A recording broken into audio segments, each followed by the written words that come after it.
We want to welcome Sed Bonner to our podcast here, Inside the Nation. We want to welcome you and taking time out on this this Wednesday morning as we're recording here. Really appreciate it. Hey, my pleasure, guys. Thank you guys for all you do for the league. It's awesome. Yeah, we try our best. After all, we did lose our team, but our love for the league still continues, whether we have our team or not.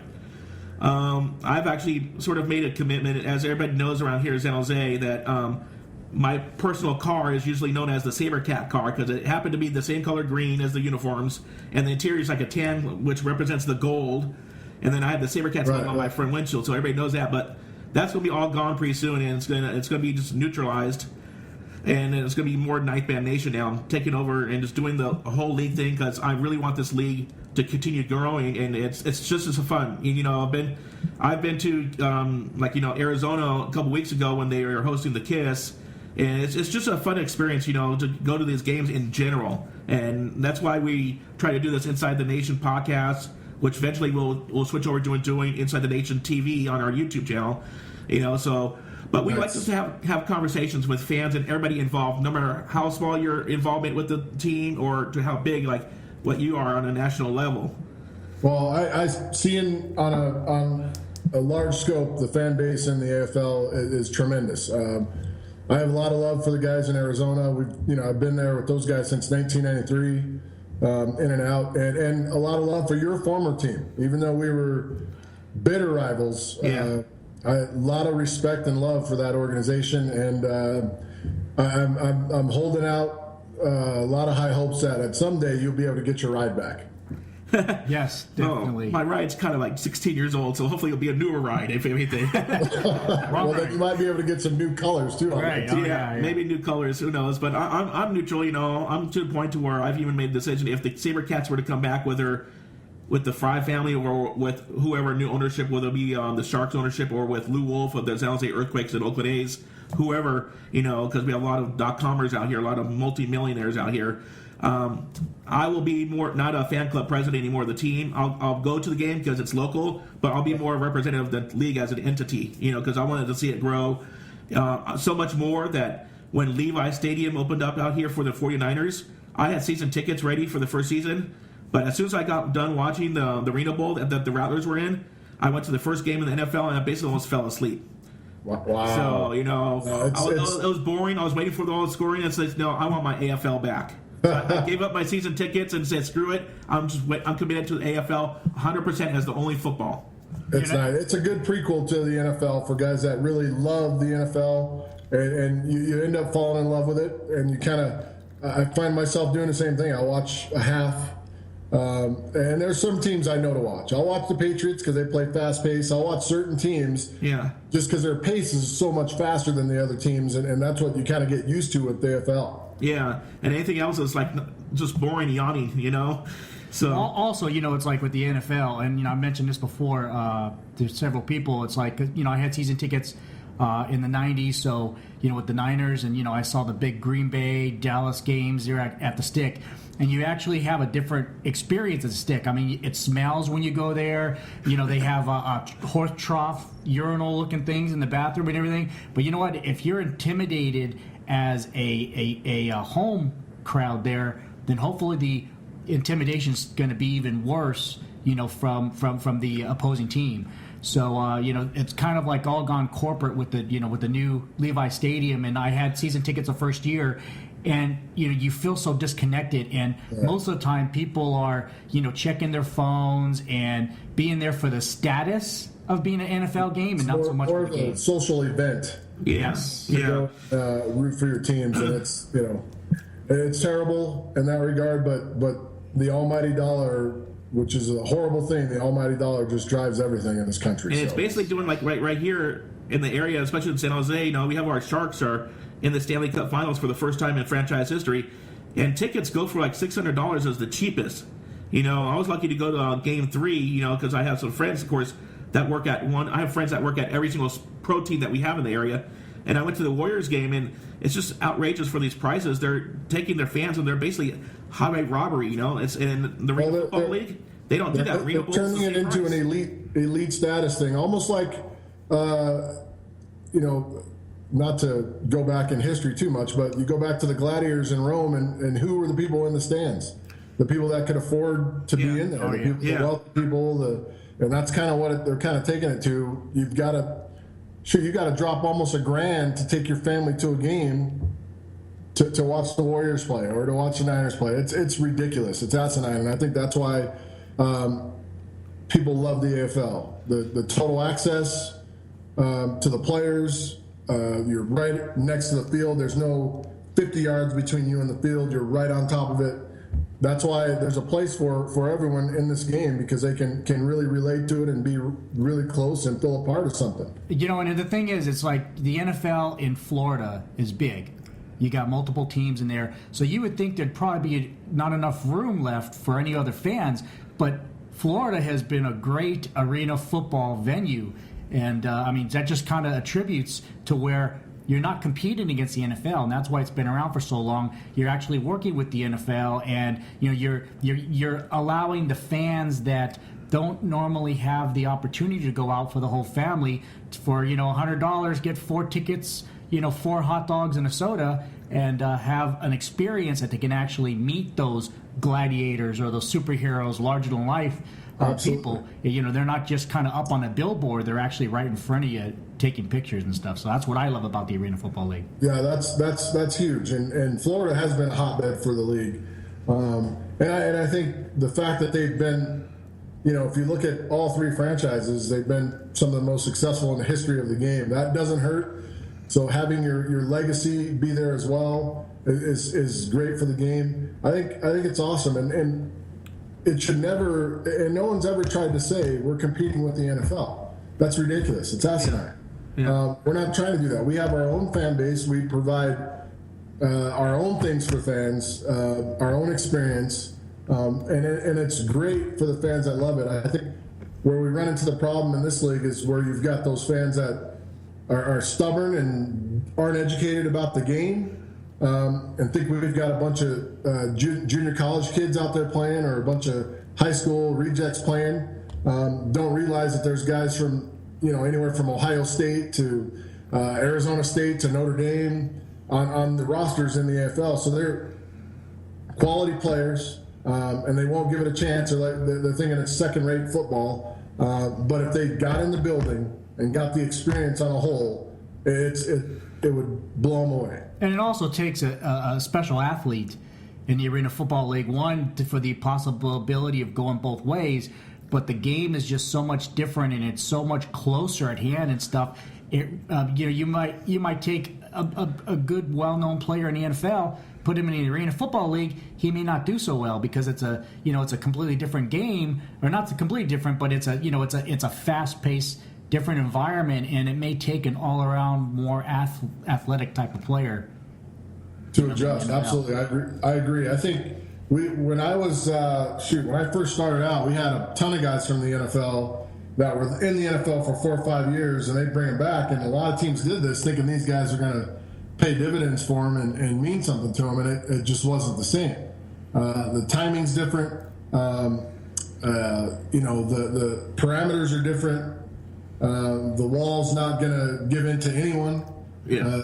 And it's just all those little things that go into making it's such a unique sport that you've got to, as you talk about, be a special athlete to even get on the field and contribute. Because we had a lot of guys that were on our taxi squad, couldn't get on the field, but they played in the NFL. They couldn't get on the field and find time for themselves. So you have to be a special player and have an understanding for timing, and as a quarterback, you have to be precise and have a quick clock in your head and be able to throw from a bunch of different angles. It's a different game, a whole different game. Yeah, and talking about that, talking about experience and getting involved, we want to go back to let's a little bit more focused now, more on your career.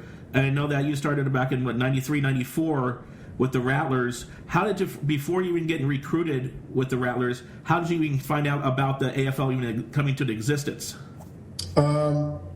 I was still in college at Cal State Northridge, and I had a couple guys from my team played for the LA Cobras. Okay. So I had heard about it. Didn't really think it was an option. I was going to try and go and pitch, I was working out after my last year of football. You know, I had a couple agents telling me that I could play safety, but I couldn't play quarterback. And I'm like, well, I haven't tackled anybody since I was 5 years old. I don't want to break a neck or something. Yeah. So I was going to go pitch, and in the meantime, I was playing this full contact money or prize money flag football league in Brentwood, California, and one of my buddies from that league was going to Arizona for a tryout, and I just kind of jumped in the car with him and paid my $25 and tried out there. And Danny saw me there, and he said, "Well, can you make the tryout next week?" And at I think it was Long Beach City College. There was another one the following weekend, and it was like a big overall combine. Yeah, I'll be there. So I went to that next one the following weekend, and then they signed me right after that one.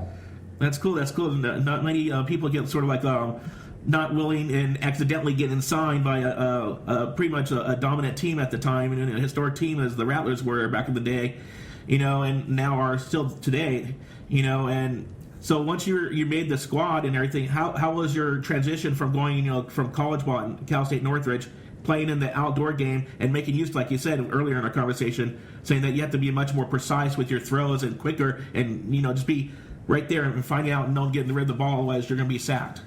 I was fortunate. We were, in '93, it was our second year in existence in Arizona. The flag league I mentioned before, the parameters were very similar to arena football. The field was 80 yards, so a little bit longer, but just as tight, and there was only 8 guys on the field. So as far as making throws and seeing the different bodies and stuff, I was kind of astute to that, used to it. Timing was different. So my first year in '93, Paul Justin was our quarterback from ASU. Okay. So I had a chance to sit and learn. I was on the practice squad for most of that year behind Danny White's little brother. And then I beat him out finally towards the end of the year, went home, worked out really hard, thought about everything, kind of went through our offense. But once I learned the offense, it was easy because I knew where everyone was going to be. There's only so many coverages you could play on defense. And at the time, the jacks still had to stay in the box. So we had, the difference in our game was it was all Iron Man. So our best nose guard or pass rusher still had to come over here and block for you. So it was in your own best interest to learn how to get rid of the ball quick and figure out where it needed to go, so those guys didn't have to hold up. You guys, you know, back in the day had Sam Hernandez, who was a great pass rusher. Yeah, he was. He wasn't a great blocker. However, he learned how to hold up just long enough, and that's what those guys had to do. And that's why, you know, all those guys are special. So for me, it was watching Paul play for a full year, going against our defense in practice. All those things helped me out. And then coming back to camp the next year, where I thought I was going to be the starter, we brought in like 5 guys from the NFL, and I beat all those dudes out. And then, you know, the rest is history from there. So. Yeah, and it's interesting how you talk about the NFL, and, you know, it's like you went to, you played college football in California. In fact, you were actually born in Azusa, California. So everyone knows you as, you know, somebody from Arizona, especially from your arena football career, but you started off in California. And did you have anybody inspiring you back then as far as to play football? Who are the influential people in your life? I was actually born in LA, moved to Pasadena, and then moved to Azusa. Okay. But the inspiration for me as far as playing football, I was a basketball and baseball guy, totally. My life science teacher, Mark Schuster, had just taken over the football job. So he went around and included the best athletes in the school and recruited us. Basically, I want to get the best athletes. I'm not going to beat you guys down. I'm not going to make you guys do any crazy stuff, but I want to get the best athletes in the school on the football field and see what happens. And I was like, okay. And that was my senior year, going into my senior year. So I played a little bit of quarterback during the spring. We got into the regular season, and I ended up playing receiver after 2 games because we only had one other receiver. We had another quarterback that was okay, that could throw the ball. And he asked me, you know, I'll still get you recruited as a quarterback, but will you play receiver? I'm like, heck yeah, I just want to play. I'm having a good time. So I went on to be all-conference and receiver, all-state, and so it was pretty cool. Yeah, so when you go back and you're being picked up with the Rattlers, how is it from like going into a team in the Arena Football League as a quarterback being coached by a Hall of Fame quarterback from the Dallas Cowboys and Danny White? How was that, or was there any sort of pressure that you might have had to live up to from his days in Dallas? Danny was really hard on me, really hard. And I grew up my dad was in the Marines for 18 years, so that structure, I needed it. Had he not been hard on me, I could have probably, ended up not panning out. I had really good fundamental coaching in college. My quarterback coach at Northridge was Mark Dagnan, and he spent hours upon hours working with my footwork. And so that's how I learned how to grind. So it didn't bother me how bad Danny was, how hard Danny was. My dad, Coach Dagnan, they had all set me up for that. I was ready for it. We had a really good relationship. My first year, I made a lot of mistakes in '94. Made a lot of mistakes. But we won 8 games out of 12. Yeah. And then we went to the playoffs and won the championship.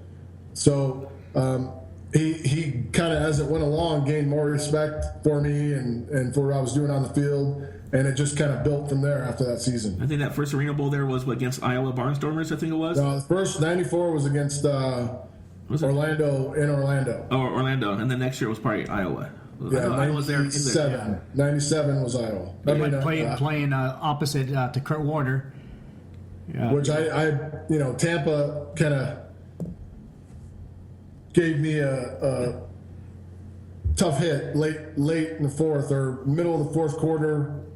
I threw a touchdown pass to Calvin Schecksnyder to put us up, and I was just about to jump and celebrate, and we're on the 12-yard line, so that's how late it was. Wow. Yeah. And I rolled up and broke my leg, so I wasn't able to play in that game.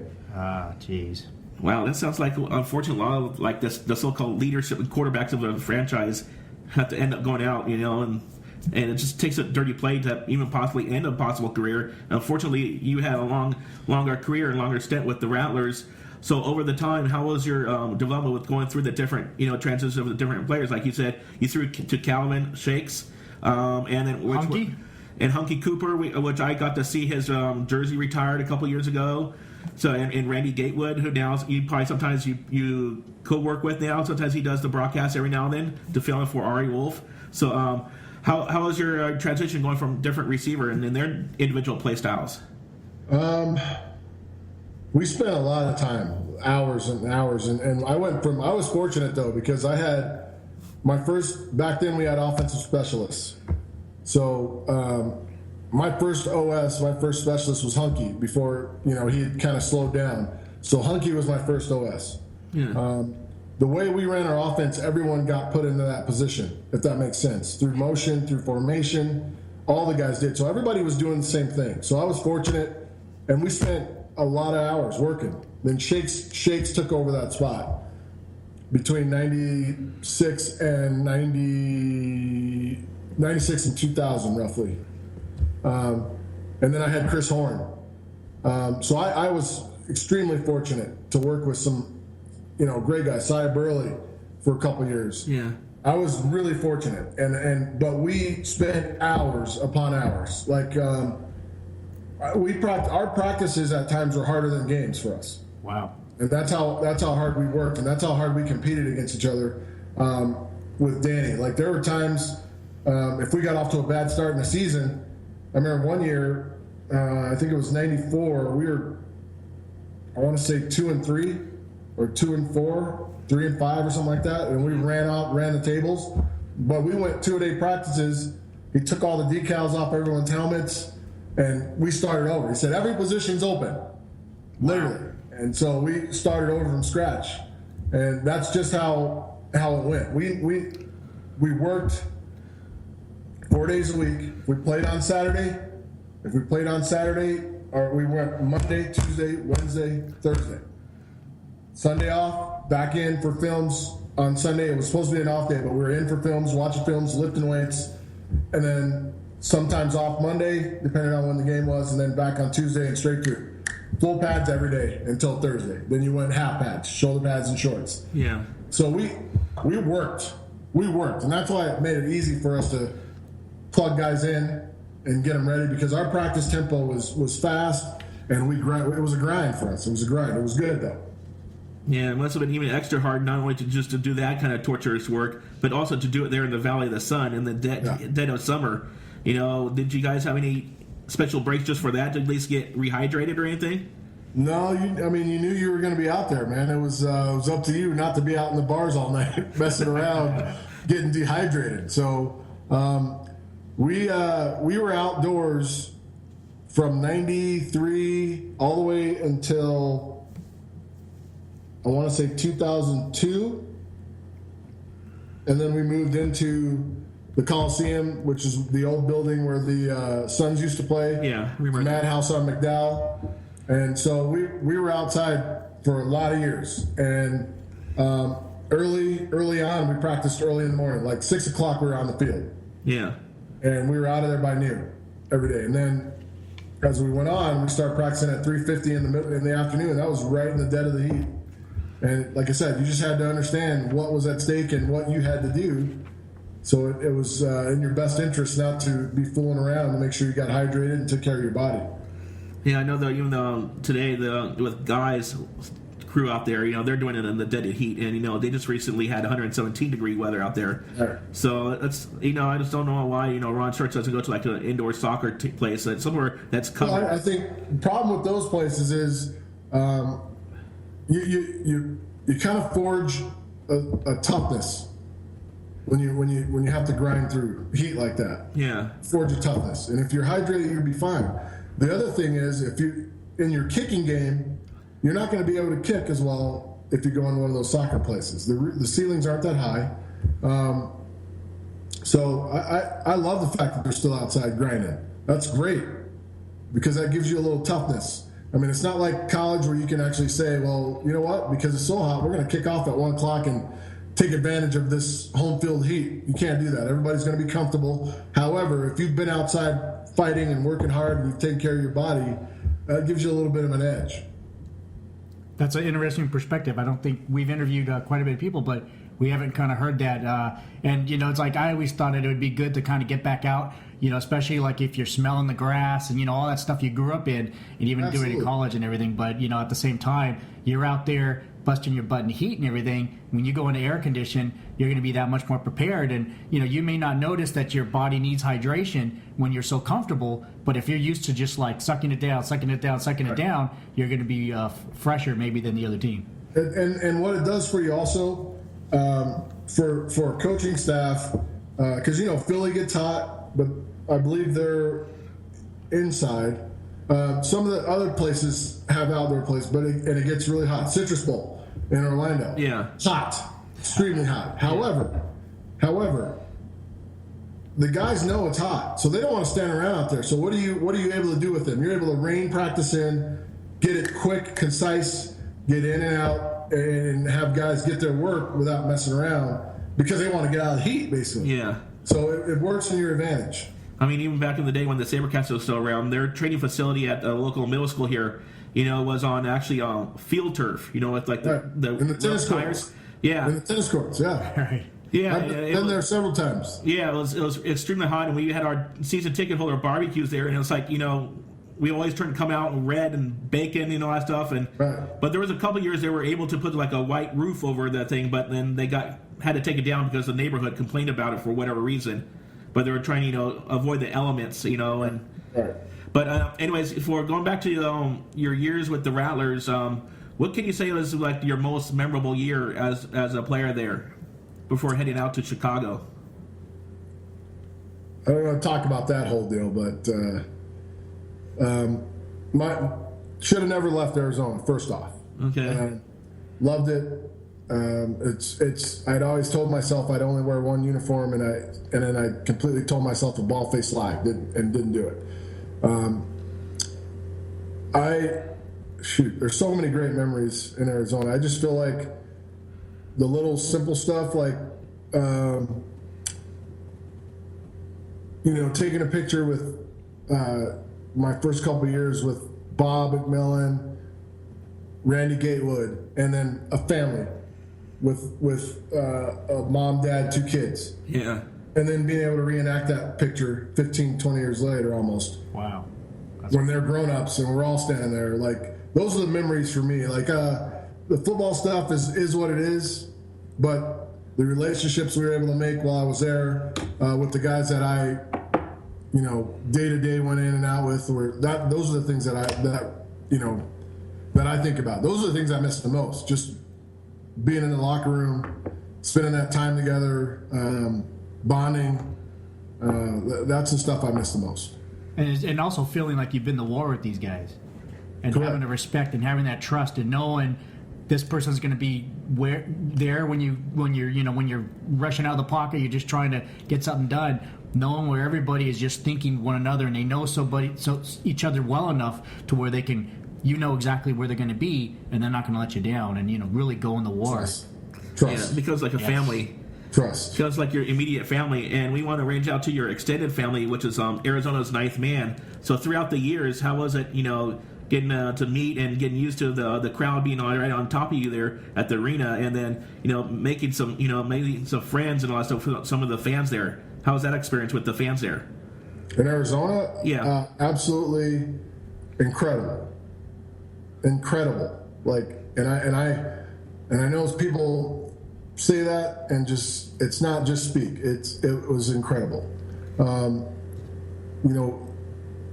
We've lost some of the guys through the years. Rattler Man's gone, but we've had Big John and Michelle Staples have been there. They've been staples in the arena since mid '90s. And Bill Skog.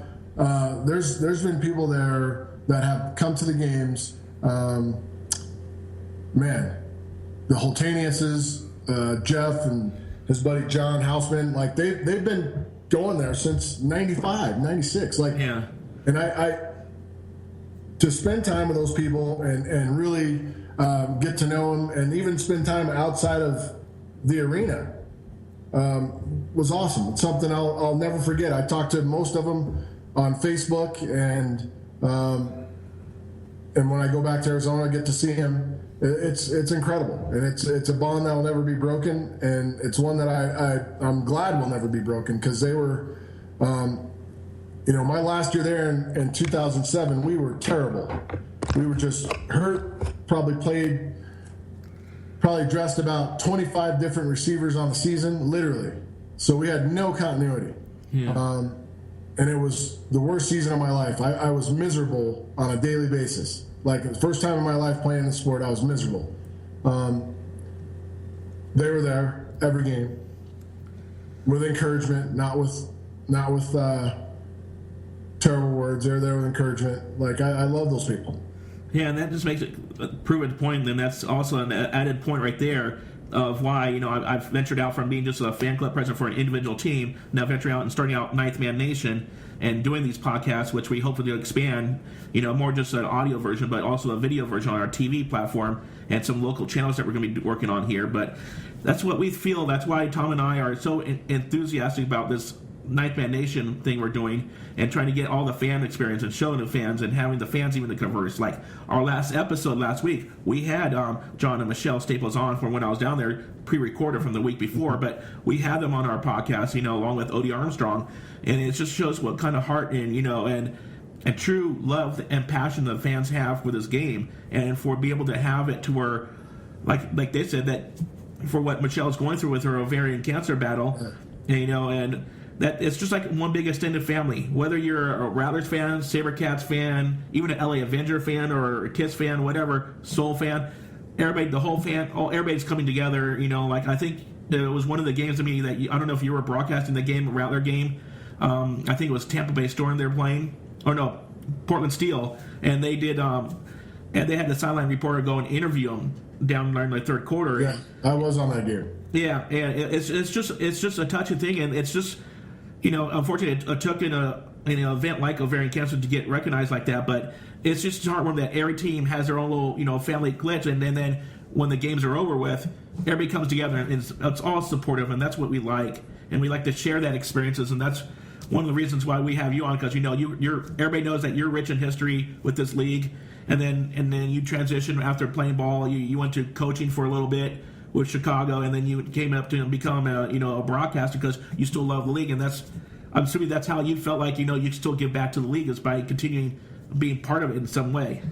Yeah, if this wasn't here, my heart would be broken, man. Literally. I don't even have words for it. I met my wife through the league, not through the league, but because I was playing in Arizona, I met my wife. I mean, the relationships that I have, the people that I've met along the way, the Clint Dozels, the Coach Jameses, like the guys that I've met along the way, it's been incredible, like literally incredible, and I can't see it not being here, and it's such a great sport, such a great product, such fan-friendly product that's what makes me the proudest, is that we do things that the other leagues can't do or won't do. Yeah. As far as the player availability, all these things that we're able to make relationships or build relationships with fans on a close-knit level that the other leagues are kind of shying away from. That's what separates us from the other leagues, and I just wish people would really reach out and come in and give us a look-see, and you never know. You get a team in your town, then move on from there, and it's awesome. I think it's going to start building back up. I think they've got a great motto. DC coming in next year, and hopefully a couple other surprises. Yep. But I'm really excited for the future, and I think they're slowly taking their time and bringing the right ownership in and doing all the right things slowly, which they need to, because you need that good base. And we've had an opportunity to go on some road games, and on TV, you get the experience of your home crowd, but when you go on the road, you can actually meet these people. And every time we go to a new town and we're experiencing it from a fan, we're the opposing team. We make friends, we make contacts and everything, because we have something in common, this love for the sport and everything. So talking about your different experiences as a player, getting into coaching some of your players that you've actually played against, Russ Michna, being there as an offensive coordinator to kind of coach them in Chicago and stuff and everything. I can just imagine the experiences that you've had going from a player that all of this stuff you did not have a chance to experience, being a player, going from a player to a coach and into an announcer, really meeting those down-to-earth people and everything. It must be quite an experience for you, just seeing all the different levels that you've grown with this game and you've continued with this game. Yeah, it's like I said, it's remarkable. I can't put it in words, literally. I wake up every morning and when I do my prep work and I think about how blessed I am to be able to be a part of this game still. Because starting out in 1993, when I went to the little tryout, in my wildest dreams, I never thought about any of this. I just wanted to keep playing. I'd been turned away at other sports or in other leagues, but it gave me a home, and that's why I'll always be loyal to this game, always. Yeah. In talking about love and loyalty to the game and being blessed, we've talked about this before, you and I, having kids and having a family, having your wife, your two sons, your family. What impact has that been on you, and how awesome is it to be blessed to be able to share this with your family? It's awesome. Had I known how great they are, I would have done it sooner. Right. I would have done it sooner because I remember, being on the team with Hunky and Mark Tucker and, Hunky's son AJ coming in the locker room, or Tuck bringing his boys in the locker room. And I'm, when I really think about all that stuff, I'm like, man, that would have been so awesome to have Mason and Cameron, towel boys or ball boys while I was playing, you know what I mean? But they still, we get to Arizona at least once a year as a family to watch a game. And they still get to feel it, and they love the game. And when they go play football, one's a Denver Bronco dude and one's a Rattler guy. So they love the game, and it's incredible being able to go on the road and come back home to those guys and the wife every weekend is awesome. There's no better feeling, because I don't care if you felt like you blew the call in the game, like your call was terrible. You get off that plane, you walk in that front door, and it's like you just saved the world. Like that's how they feel about you, and there's no better feeling. Yeah, and having a 22-year-old son now, it just seems like such a long time ago, and it went by so fast when he was in that age to where, I'd have a bad day at work, whatever the case be, and everything, unconditional love and support, and it's like, that's your you're his hero. So all I could say is just appreciate the times. It's going to go by fast, and who knows, if you and I talk in the future, you're going to be saying, yeah, I remember when you said 22. Now I have to send an appointment to get a meeting with my sons. So just enjoy it. Right. You're not cool enough to hang out with them. Right. So you've made the transition to being broadcasting, and how's your experience, working on the other side of the franchises? Now you have to call the game, and I know with your so much passion that you have with love, not just for the game, but also for your experience and your career with the Rattlers.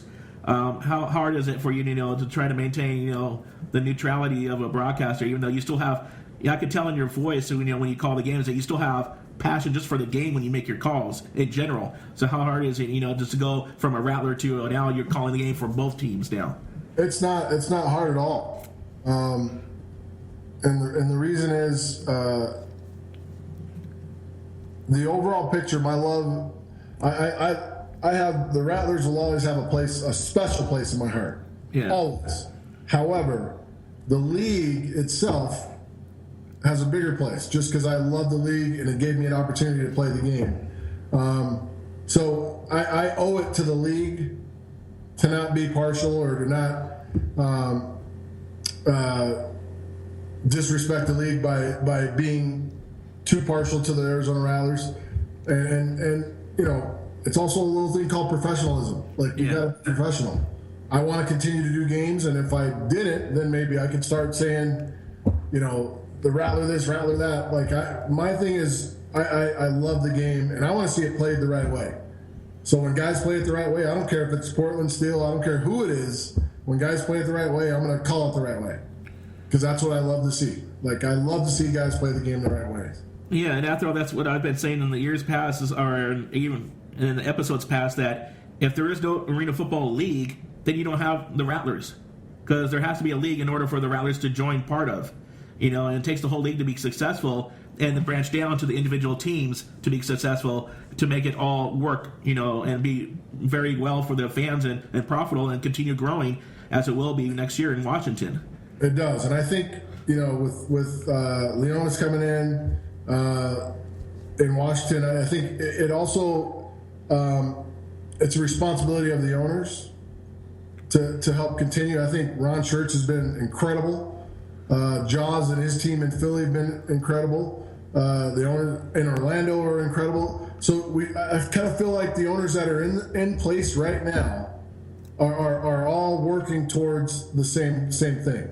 And it's not something where they want to get rich quick. They want to build the league, just as we talked about. They want to allow this thing to grow, and mature, and to let it become the best it can be. And I'm excited for the future because the league's in good hands with the owners, and they've got it moving in the right direction.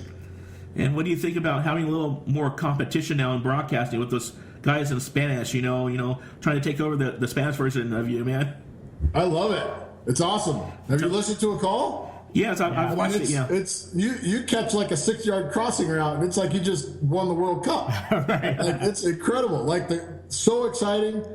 And for us, that makes us want to build our level, get our level up, get our level of excitement up. Because, when you think about it, it's a huge blessing to be able to do this game. So you owe it, to me, everything. And it doesn't mean you got to be all crazy, but when you're doing a game, you got to be excited. Because if something gets you or if something upsets you, you got to be able to say it either way. Yeah. And watching these guys, it really kind of reminds you of that. With the excitement and the exuberance that they're calling these games with, it's really incredible.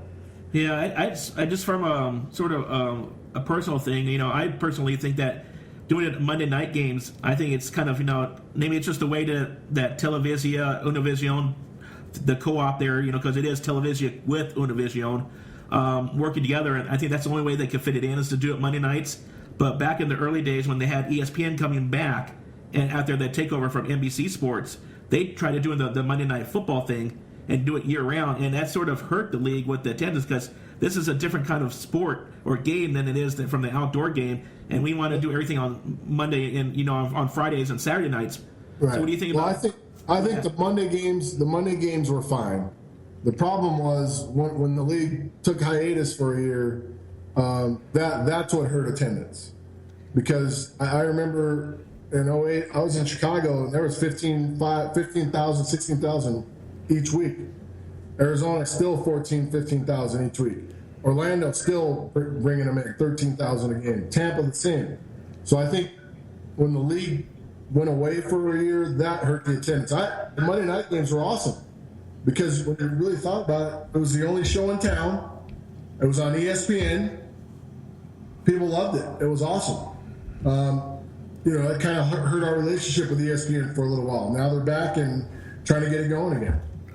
Yeah, and I kind of agree as far as, once you get the sponsors going. I mean, the league came from the 80s, and it took so long to build it up to like 2007, 2008 when it was like at its high. You had, a large amount of teams in every city and stuff. And I think, in order for us to get back to the way it was before, we have to have 16 teams. You have to have the ability to play the majority of your teams that you play are going to be in the division. And then, give this whole meaning to actually motivate you to make the playoffs. So, yes, I mean, this year it's unique and it is what it is.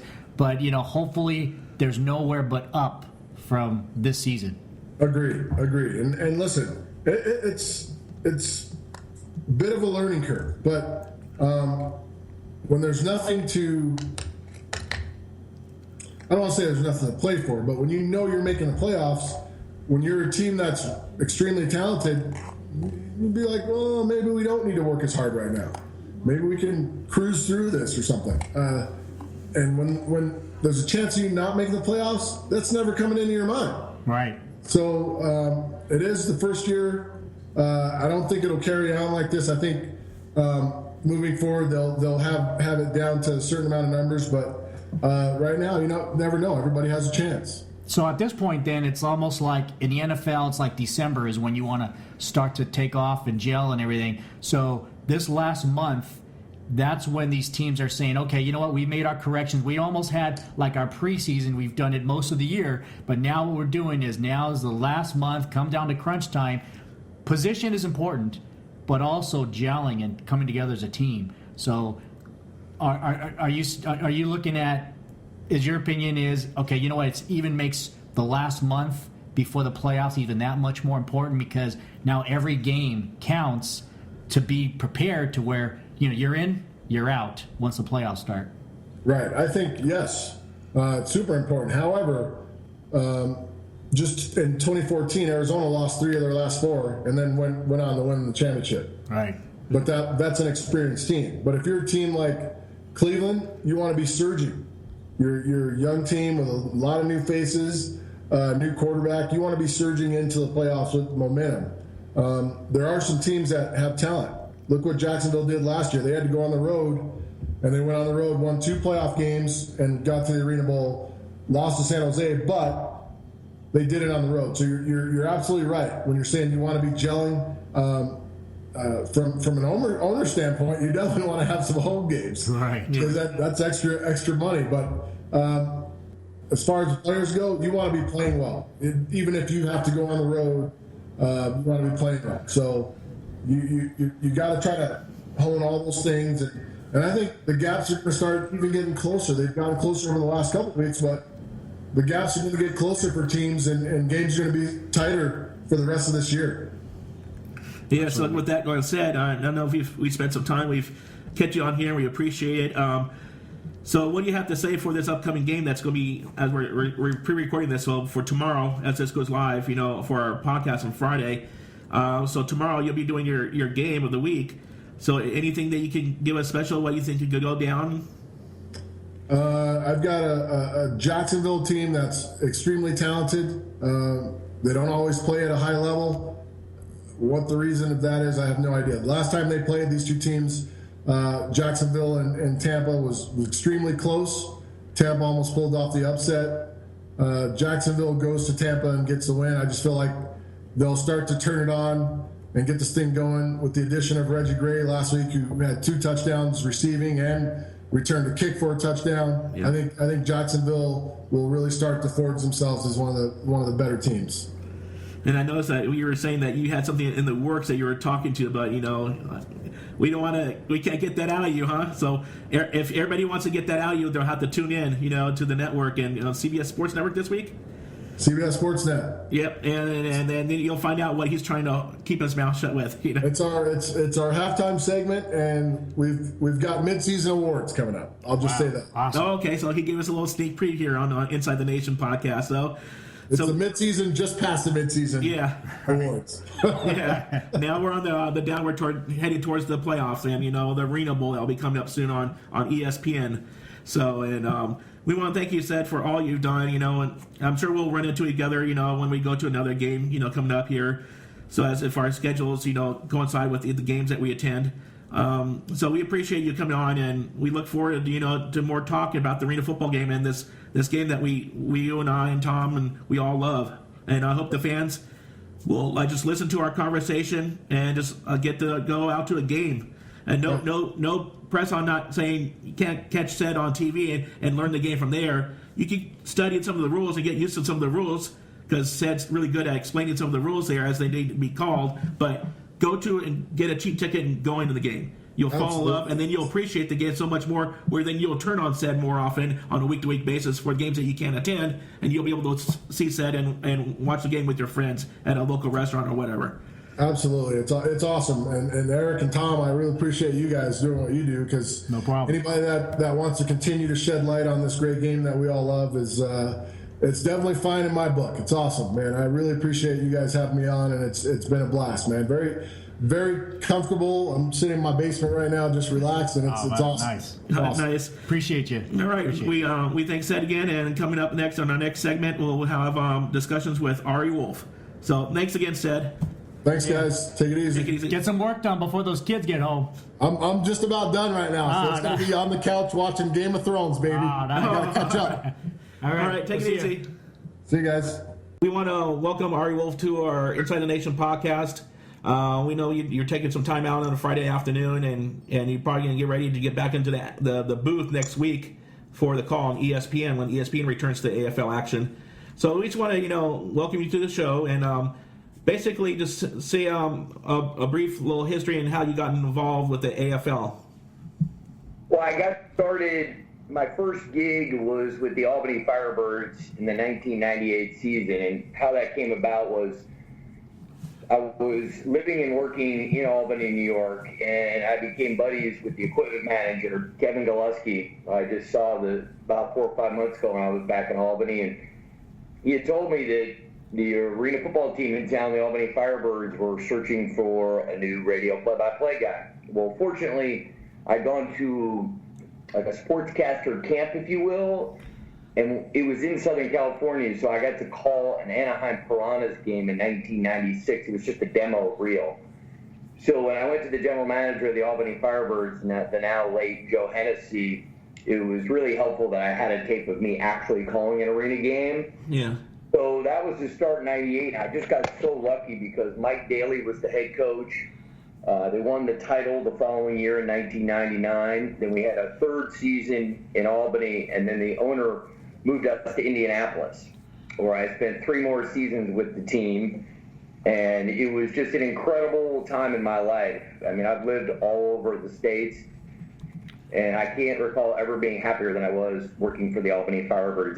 It was just such a great group of people, and everybody bought in. And winning is a great bond, and we did a lot of winning, and it got my career started in the AFL, and I was in love with the game after that. It's kind of funny how winning changes a lot from a team's perspective, from a fan perspective, from just when things are going well, and then when things are not, then pretty soon it's like it's a kind of a different situation. Well, it's unique in the Arena Football League compared to working in both college football and the NFL because of the size of the locker room. The guys, when I was around initially, almost everybody played both ways. So you didn't have a locker room that was one side was offense and one side was defense. Almost everybody played both ways. So you had a level of camaraderie and a feeling of team that is a little bit different than it is today without Ironman football. But I still believe that the size of the locker room in the AFL lends itself to having a closer team because there's just less people and you get to know each other better and you get to know their families. And I think it creates a unique bond in an AFL locker room because everybody else, your whole life playing football, you're used to being in a massive locker room. You could never know everybody very well. So I think it's one of the things that makes the AFL special is the connection between the players and the coaches and then, of course, the fans. And then, of course, also to add to that, you don't have the typical people playing for a multi-million-dollar contract. So they're more playing almost on a college level in a sense that they're playing for the love of the game. Or they have aspirations and hopes, but I just think it's just so unique because of the fact they can appreciate it more. There's not all this other whole level of elements, that you get in the NFL. It's true. These guys are very easy to root for. I mean, they are truly blue-collar football players. And I don't mean that by the style of play. I mean, it's by their incomes. I mean, everybody has a second job. Everyone has to, work that much harder to get the resources. And they don't have incredible facilities with, extra docks and extra trainers. And these guys, it's the indoor war on the floor. I mean, it is a brutal sport. It is so physical. There's so much concern about player safety on the NFL, and we hear about it in college. We don't talk about it much in the AFL, and I think it's almost out of respect. These guys are clearly stating to everyone, we're playing for the love of the game. There are no huge rewards other than the bonds in that locker room and the accomplishments of that particular organization because these guys aren't, going to get rich and retire and go live in a mansion in whatever town they choose. So It's very easy to respect and it's very easy to like and root for the players in the AFL. Yeah, in the sense that you talk about the financials differentials between the outdoor game and the indoor game, I think the indoor game teaches the players to be a little more fiscal responsibility because you hear about a lot of the NFL players, they have all this millions of dollars, they're showing their stuff on MTV Cribs, and they have these whips and all that stuff for their rides, and they go, all out with their money. But at the time when they get ready to retire, a lot of them are in financial troubles at the end of the year, and because they were so easy on spending money and not really diversing their funds and saving for when they are ready for retirement and to go in the afterlife after what football may have with them. It's a real challenge. I think educating young NFL players on financial literacy, really understanding the world of finance, or getting people that really work in finance that are trusted. I actually would love the NFL to set up a set of financial advisors that work directly with the rookies as opposed to the rookies going out and finding people through their agents. I'd like to find something that has more of a guarantee of smart, sound investing so players don't end up broke when they're done. But that's never been an issue in the AFL as a result of, they just don't make that kind of money. And it does eliminate some problems. It eliminates a lot of jealousy in the locker room. It just creates a far different atmosphere. It's just not about the money. But yeah. I just can't tell you even 5 times in all the bus rides I've been on with different AFL teams, the guys just don't sit around and talk about money. It's just not part of the deal. Yeah, so I want to go back to your start with the Albany Firebirds. Now, for some of the people who are listening to our podcast today, are probably newcomers to the Arena Football League, especially after the hiatus they had in 2009. Even though technically the AF2 is still going for 2009, but for people who are not really into the history of the AFL, share. I know you were from the media aspect, as doing the radio side. But share your experiences that you may have had with some interaction with some of the fans there in Albany and how they loved the game or how they got involved with the team in the game. Yeah, it really was one of the significant times of my career.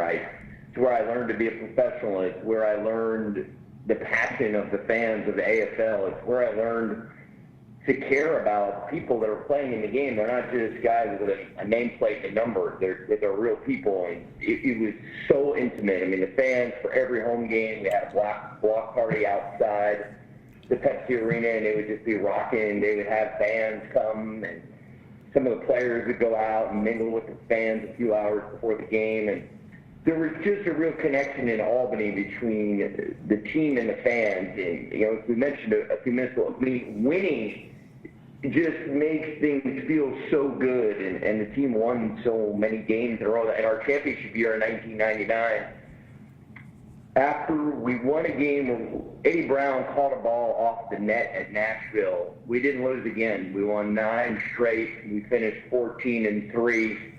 Won the ArenaBowl in Albany in front of a sellout crowd and took down Jay Gruden's Orlando Predators. So it was just a really special time in my life where I fell deeply for the sport and for the people in it, because it's a unique sport where, the players don't have entourages. They're not traveling around with, 10 of their buddies. They're just with their teammates and the support staff of the team and the coaches. So you really get to feel a part of it. It was those 3 years in Albany were some of my favorite moments in the AFL. Yeah, and it is interesting how from team to team they kind of have a unique way of supporting the community and bringing it in. And, you have other teams that are better, some teams that are better than others, but, often a lot of areas that don't have maybe like a pro football team, even college, of course, is the game, the name of the game out there. So, it's kind of interesting with Albany. I can see where it was in an area to where you're not having, big presence of pro football anyways, and it really brought the community together. Yeah, it really was. I think that's a very good point. I mean, we actually used to liken ourselves that the Albany Firebirds were the Green Bay Packers of the AFL because, there was no other team to compete with in town. We were the biggest show. We were a very small market. And as the league started to evolve, we started to bring in owners that wanted to put teams in much bigger cities, and a lot of cities that had NBA teams that had bigger arenas. Because when I started, a lot of the teams played in arenas between 10,000 to 15,000, and very well. That was a good range for the AFL. And then we expanded into some bigger markets, and it did create some great opportunities. And the league had a stretch when we were on NBC and then ESPN where the national recognition by all sports fans of the AFL was at an all-time high. And then since the 2009 season, it's been about, continuing to try to get the right business model to make this league sound and to keep it going. And I think our commissioner, Scott Butera, has really a vision that will make it so almost every team is part of the ownership of the actual arena that they play in, like the Cleveland Gladiators have or like the Tampa Bay Storm have. That's the new model that Scott wants to use, and we're going to see that in Washington and in Sacramento, I believe, next year. So I think we're on the right track. Those early years, it just had a different feel to it because every game wasn't televised. If you were in Albany and you wanted to care about the Firebirds, you had 2 choices. You could either go to the game or you could listen to us on the radio. But I don't think the first couple of years we had more than 1 or 2 televised games. And then things really started to take off once we moved to Indianapolis. Games started to be televised almost every week. Yeah, and how was the transition and dealing with the the move from going from Albany fans to the Indianapolis fans, there in the Indiana Firebirds? Yeah, there was a lot of education because, if you've never seen an arena game, there's just a lot to take in. I mean, there's different and unique penalties, and there was a lot of explaining of the Ironman football. You could only be substituted for once a quarter. I had a lot of fans who'd be confused, like, why is this tired lineman running down on kickoff late in the 4th quarter? And so you always had to remember that first season in Indianapolis that the fans were learning the game on the fly. And Indianapolis was a bigger market. It had a great arena. I mean, Seco Fieldhouse is still, I think, a treasure. I really think it's one of the best facilities I've ever worked in. Indianapolis was it was an easy transition because all the players stayed in the same apartments. I lived less than a mile away. It was, same coaches, same players, and we had the excitement of bringing the sport that we love to Indianapolis. And the 3 years I was there were a lot of fun. We had a good run, made it to 1 conference championship, lost to Clint Dalzell's Grand Rapids Rampage, and they were a force to be reckoned with. Good. I still think Indianapolis could be a good market for the Arena Football League and return a team to Conseco Fieldhouse. But I think in order for our commissioner to support that, the Indiana Pacers would need to be involved so that you wouldn't have teams paying to play in the arenas, where they're basically leasing the arena. So I would hope Indianapolis returns because they did love it there, and we had a pretty good run. Yeah, I know we've come across in the past year or so during, I guess, the transition from Jerry Curse to Batera, that there was a guy in Indianapolis. He had the Indianapolis Bruisers or something like that, and he kept his logo and everything. He said he was trying to buy in to be an AFL team and play at the Conseco Fieldhouse there, or I think it's called something else now, but he wanted to move his team from the indoor football league that he was partaking in and join the AFL. So I don't know if he could have communication with the Pacers ownership and work with them as to be part of the ownership group or what, but yeah, we know there's a lot of fans in Indiana that want the team, the AFL back there. They're just diehard fans there, and the great ninth man out there. Yeah, great fans. It really, but I did see that things were going a different direction.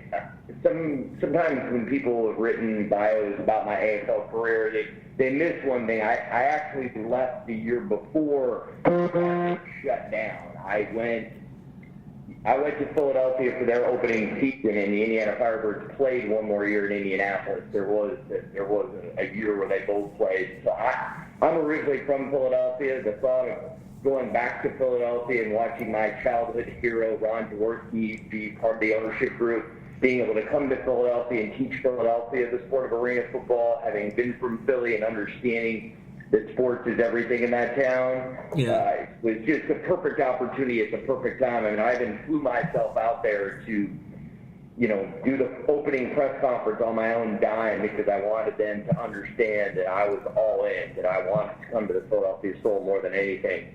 And then we had a roller coaster first couple seasons that ended after 5 seasons with a title. It was a great run. Brett Muncie is the head coach in that group in Philadelphia.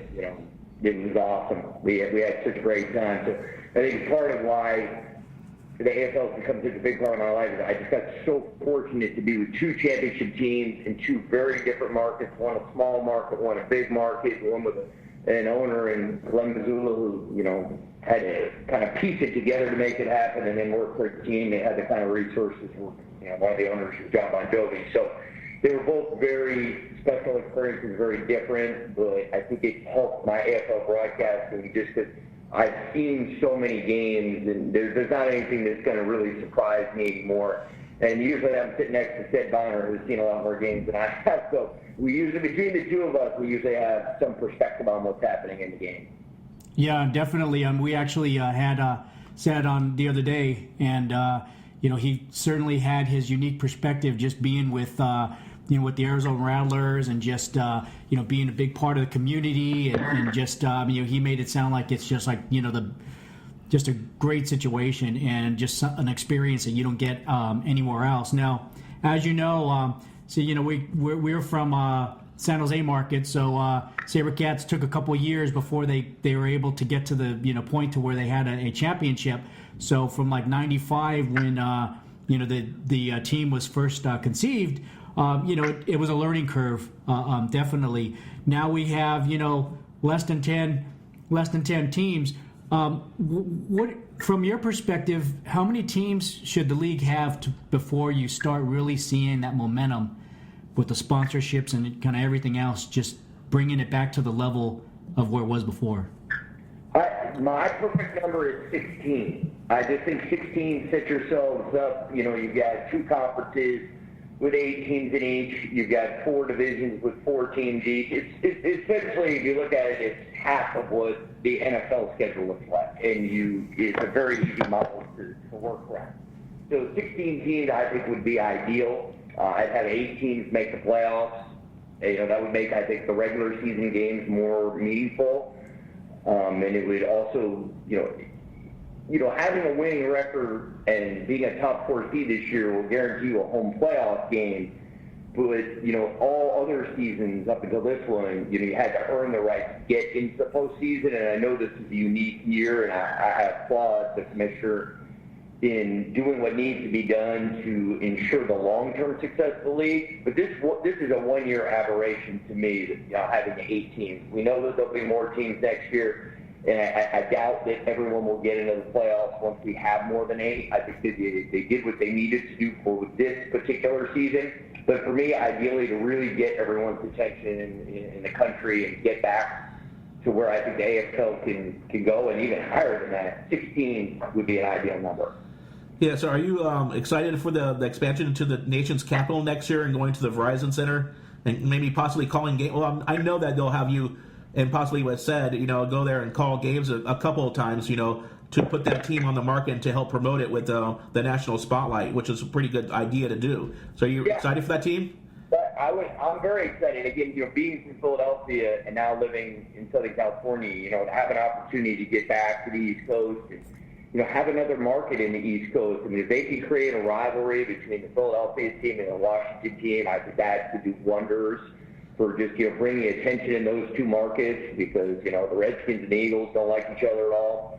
They really used to play off the AFL rivalry. They would use the NFL in the AFL. They still play in the same division as Philadelphia to replicate the rivalry between the Eagles and the Cowboys. What do you think the AFL needs to do, to keep on, going with the growth that it's going with, in preparing? So Scott Butera, our commissioner, who I think had to learn so much the first season to get an understanding of both the financial situation of the AFL and then just the family that is the AFL nation. I mean, it's unique. It's a niche sport that has really passionate fans like yourselves who are trying to expand and grow the game. And his vision is quite clear. It's to have NBA or NHL ownership in a facility where they run the facility, they own the facility, like Cleveland, like Tampa, and that's why Washington's coming in next year. So I'm very hopeful that this model becomes successful and that there's long-term success because this is my 19th season calling AFL games, and it's rare that we have an off-season that is stress-free, that there's no concerns about a team going away or what teams are going to be added. I really long to have a stretch of 3 seasons where we get to a point where we don't add or take away a single franchise, just have real market stability. That would be my dream situation. I'm sure it would be the same for the commissioner, but there are a lot of factors involved. As someone who covers the games, I'm not an expert on running the finances of each individual team. But I know that Scott Butera believes in the model of having franchises like the Cleveland Gladiators. So I'm hopeful that it's successful, and we have a 16-team league with the same teams for a long stretch. And, the AFL can become a bigger part of the sports landscape. Yes, absolutely. We feel the same way. And just like anything, it's going to have to be built up, but it's better to build a solid foundation from the ground up and then, keep sustainability that way. What's nice about, having Cedric Bonner on before and other players and stuff is a unique perspective. You coming from a different perspective. I think our fans would like to hear the day preparation, typical day for an announcement day that you go through from, the moment you wake up to the moment you finish. Okay, so next Friday we'll be in Phoenix getting set for, a marquee matchup with Philadelphia taking on Arizona. So our meetings are usually at 9 a.m., depending on the kickoff time. So 9 a.m. in Phoenix, we'll get together in one of the conference rooms. It'll be myself, Sed Bonner, the producer, the director. It's Tom Goodhines, who's doing a marvelous job running the whole TV side of things. I know it's going to be in Phoenix. He in all likelihood will be at that meeting. And then, we get a call with each head coach. So we'll speak to Kevin Guy. You only need to get Kevin started. I mean, he's a great talker. He's super fun to talk AFL stuff with. And then we'll talk to Clint Ozell, who I only knew him as a player until he became a coach. And then I've gotten to know him, and I consider him a friend. So it's an unbelievable matchup. So we'll do the calls with both coaches, and then we decide how we're going to open the show. What are the most important storylines? So we'll usually come up with the most important storyline for the road team first, and then we'll go to the home team. Now, this matchup you don't have to hype this one. I mean, Philadelphia finally got their first win against Arizona. So now Arizona gets to play them at home and kind of reestablish the pecking order back to, the Rattlers being the team to beat, because they, had for them a tough go with injuries.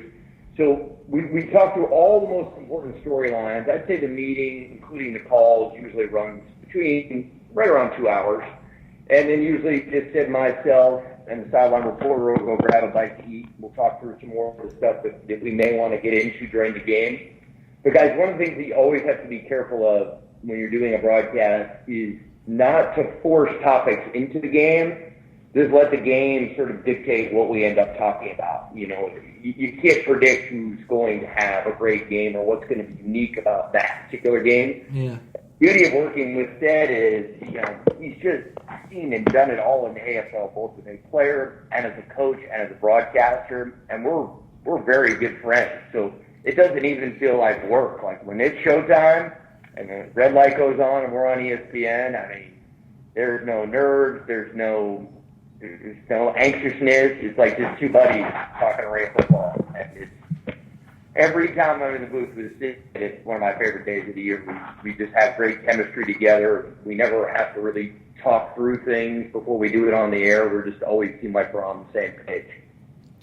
Yeah, that's great that you guys show real passion for the game, and I noticed that you guys do go with a little animation from some of the plays that happen. You guys get really explosive in your talk now, but we want to take into the fact that you've had your 19 years with the AFL, so I want to see if by being involved in the AFL, calling games for 19 years, if there's a comfort level, or is there a little more oomph that you need to go now that you have competition with the Spanish side of the broadcasting, with Televisa and Univision being on board with its calls? Are they helping you out with trying to bring more fire to your calls?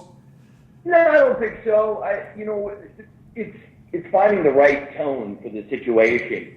I think arena football, one of its characteristics that makes it special is that it has tons of scoring, and it's meant to be exciting. It's supposed to be fun. And I think if I'm listening to someone who's calling an AFL game, I expect them to sound like they're having a good time. And I think that Sid and I have talked about it, that our enthusiasm is natural during those games. It's not forced. It's not as though we're trying to sell the game, because we're both sold on it. We want people to love the game for the game itself, and that's actually probably one of our few frustrations is, there are so many other things going on before the game, during the game, to add excitement to the fans, and that's all great. But Sed and I really want people to love the game just for the love of arena football, with nothing else. So the other things are great, but, the focus on the game and the players is what matters the most to us. So, and I don't think of there as being any sort of competition. Our goal is to just, share our enthusiasm for the sport. And I've never looked at the AFL as something where I was competing against other people. I really do think of it as one big family, and I'm just happy to be a part of it. And talking about family, as arena football is a big family sport. From your perspective, in your family, how much of a part of the sport or in your job that you do on a daily basis affects or actually enlightens or enhances, your personal life and your family? Well, yeah, I mean, people that I called their games for 19 years, a lot of them are my closest friends. I mean, going back to my days in Albany, Greg Hopkins was one of our best players. He's one of the top 25 best players in AFL history. Remains one of my best friends today. I often see players and coaches from the AFL away from the sport. So they're a huge part of my life, and they're a huge part of my family's life. I mean, my brother was there in 2008. He was helping me out in the booth when the Soul won their title against San Jose in New Orleans. And, having my younger brother there, he'd been with us all through the playoffs. And, it felt like he was like a part of the team. So he's had a very unique role in my life. It's not just a job. It's really a part of all of my life. I don't have that same relationship, even though I've worked in different capacities for the NFL, and I've been at the NFL Network now for 6 years. It's just different. That's huge, big business, and I'm thrilled to be a part of it, but it's not like a family. It's just different. It's just business. So the AFL affects my family, my friends, my life every year. And no matter what happens with the AFL, staff will never end. I mean, I picture late in life, still being friends with a lot of these same guys. A lot of the coaches today were star players when I started. So, I've seen them grow up from like young men into grown men with wives and families. It's a really treasured part of my life is being a part of all that. Now, I know you experience things on a weekly basis and just being a part of the league for such a long time. Do you have any memorable moments that stand out? There's probably a lot, but anything in particular you'd like to mention? Well, the two Arena Bowls where I was the radio play-by-play guy were the two best days of my AFL career. I mean, nothing comes close to that. Just when you're working for a team, you are so emotionally connected to the outcome of the game. You really, it means so much to you. I mean, I can remember in 2008 being in the booth, and it's the fourth quarter, and I've never thought this once in a game before. I really wanted to fast forward. I was so emotional about the outcome of the game that I just wanted to get to the end. I just had to know whether or not the Soul was going to win.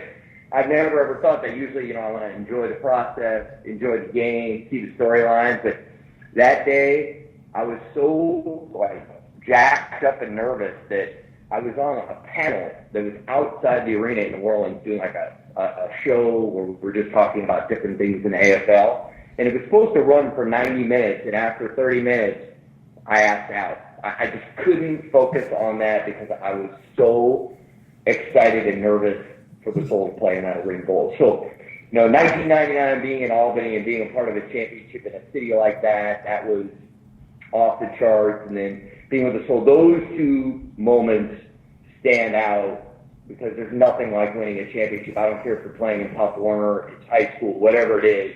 Winning the title is just so sweet. And then I would say now, working in the booth for the Arena Bowl on the national broadcast, I mean, that is such an honor. This will be I believe my fourth or fifth Arena Bowl this season. And, frankly, I never dreamed when I was in Albany or in Indianapolis or Philadelphia that I'd end up in that seat calling the marquee event in the AFL. And it moves me even thinking about it that they've chosen me. So, the Arena Bowl every year is special. So I look forward to seeing what teams are going to be in it and, what the chips fall where they may. But I got a feeling that Arizona will be in that game because I just think in their conference there's nobody that's going to be able to beat them, not when they get healthy. So, yeah, I'd say the two Arena Bowls is the radio play-by-play guy, and then every single Arena Bowl are probably my most treasured memories. And then you do college as well. Wasn't there an Emmy somewhere?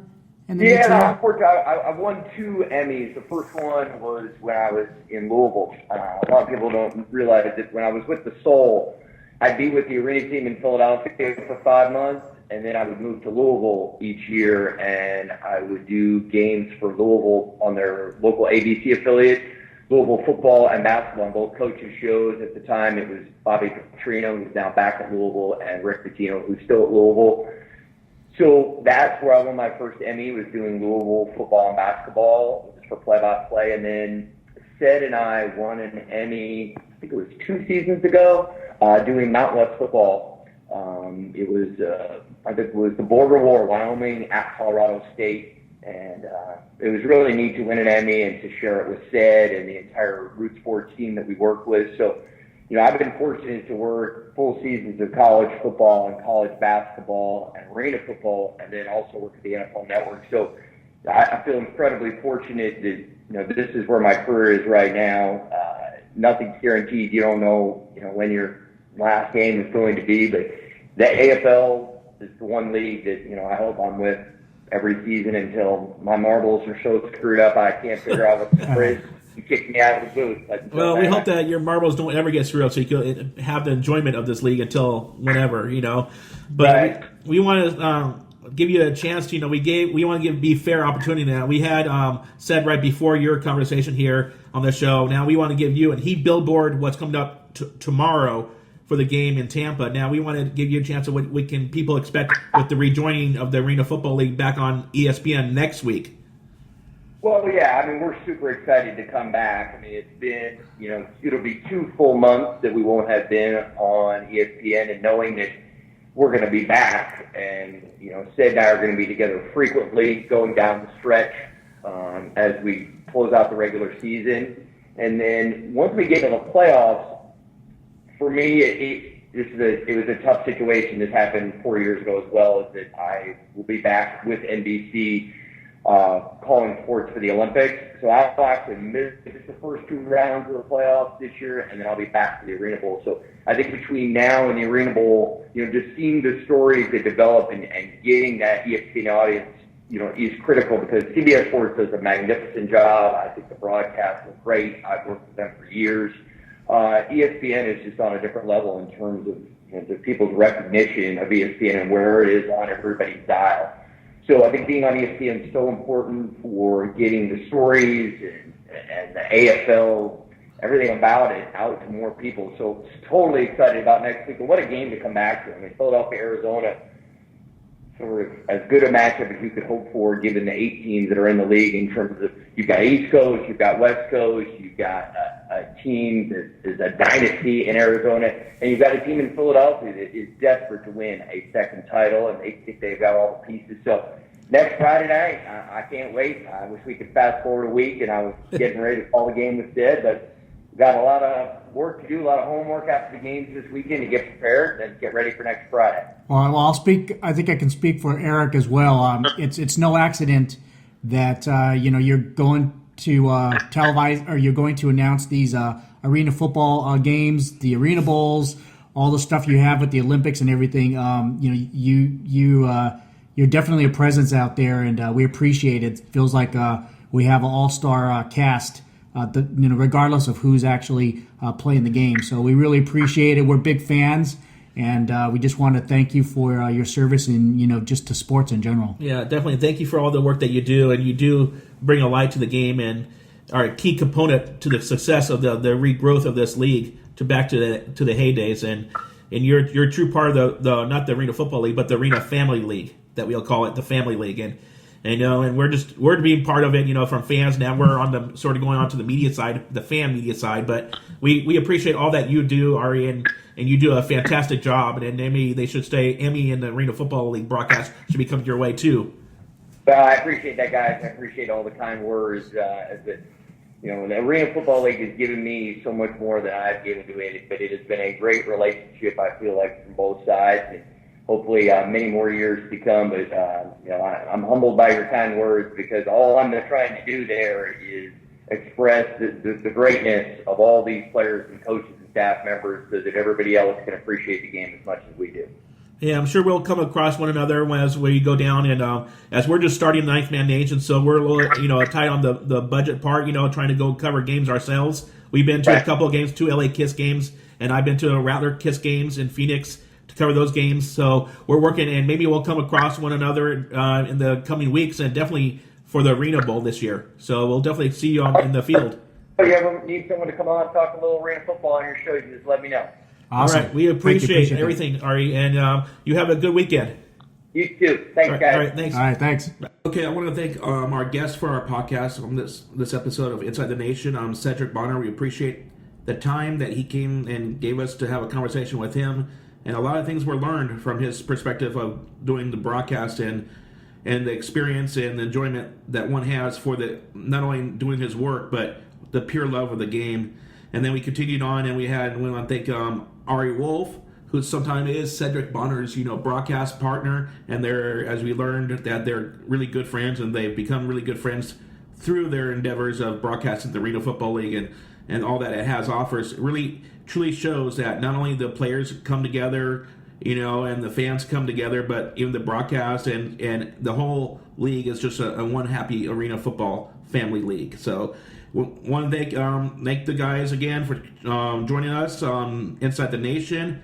And we also want to take time I want to apologize for some of the audio quality and some of the hard cuts that we've had with our conversation with Ari Wolfe. We had some technical problems with the quality of the audio and connection rate, but the most of the conversation was salvaged and was on there. So we thank you guys again for being on our show, and we thank you for listening. So be sure to follow us on SoundCloud, subscribe to us on iTunes, and you can also get us on Google Play Music, Stitcher, Spreaker, and also on TuneIn Radio. And we'll see you next time for Inside the Nation podcast. Have a good one.